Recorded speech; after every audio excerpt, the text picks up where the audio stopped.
Meron akong isang tropa, isang kanyang magulang, ex-military. Hinahasa kami para lalo pang tumibay pagdating ng araw. Ganun trabaho. Those who are caught are charged in court for first-degree murder. They did not end up as guns for hire, but as a murderer, as others end up with the homicide case. If a person is found to be a guns for hire killer, he ends up death penalty or life sentence. Dinampot ako, sinabi nga may kaso nga daw ako murder. Hanggang sa dinala na ako ng headquarters. Tapos dumating na yung complainant na ako nga daw yung pumatay. Nagulat ako, alam ko nga sa sarili ko na lalabas ako. Pero nagulat ako, nagtagal na ako ng 2 years dito. Law enforcement agencies look for other ways to control the violence by imposing tighter regulations on firearms. But much like the U.S., a gun culture is said to have emerged. The Filipinos came to love guns. The favorite handgun of a Filipino is the .45 caliber pistol, which the Americans brought with them when they liberated the country from the Japanese. It's a favorite weapon of choice. I carry a .45 myself. But with escalating violence, the Philippines police have launched an intense campaign specifically targeting gun-related crimes. Nationwide gun bans are now put in place prior to major elections.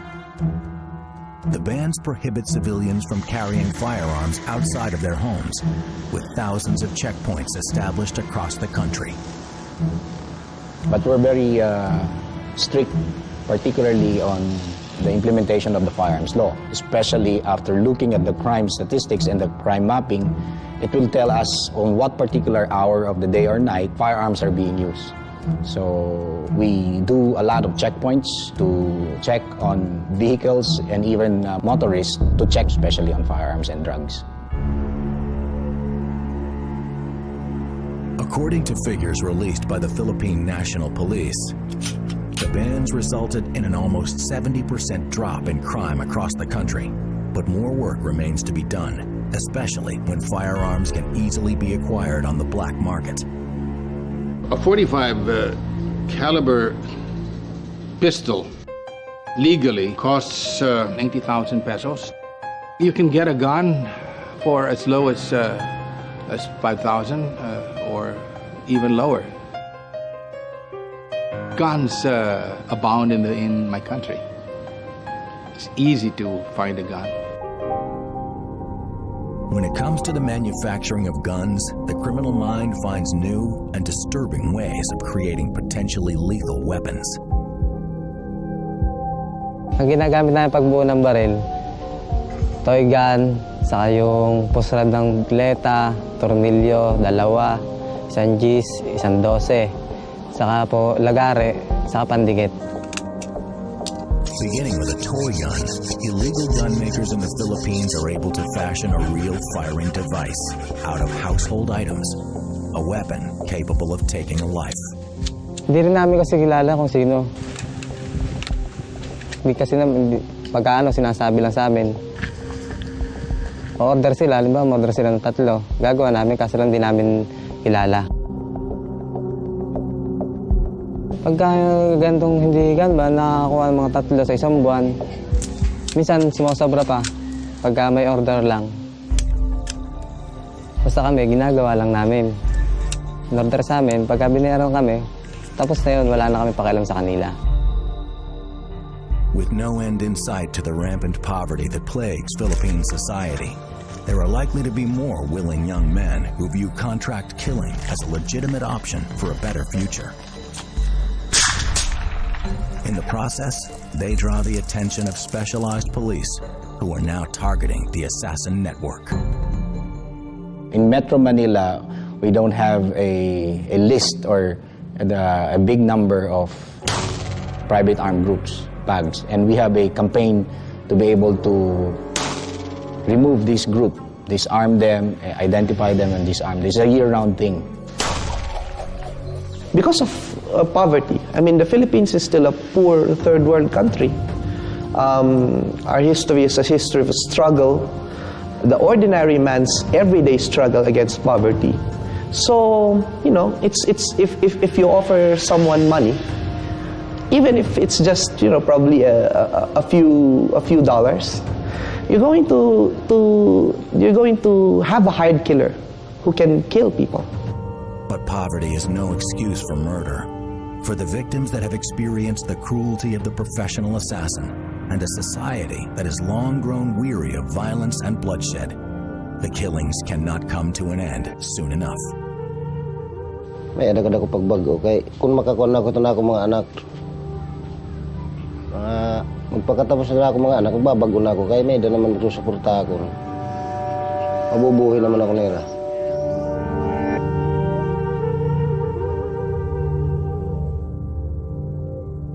May konsensya. Minsan na nga tayo, may konsensya. Tungkol dito natin kahirapan, nabubuhat natin ng maraod. Kaya nagkukuri man kita.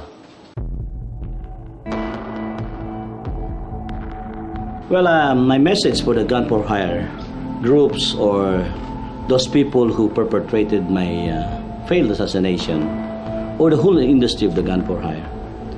I understand your situation. It's a livelihood for you, and you have no personal things between us.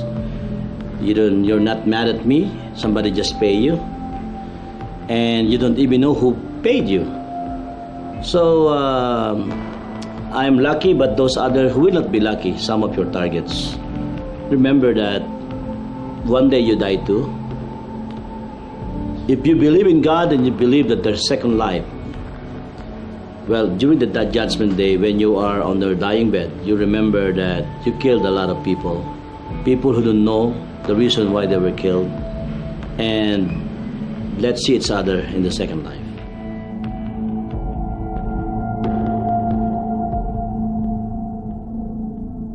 Kasi maraming sa lugar namin, sa Tondo, kung tawagin lugar ng mga walang puso. Mga kabataan masyadong pasok, ganyan. Kaya namin nagawa yan para imula din sila na yung pinapasukan nila, mali yun. Kasi galing na kami doon, kaya kailangan namin ilabas sila doon.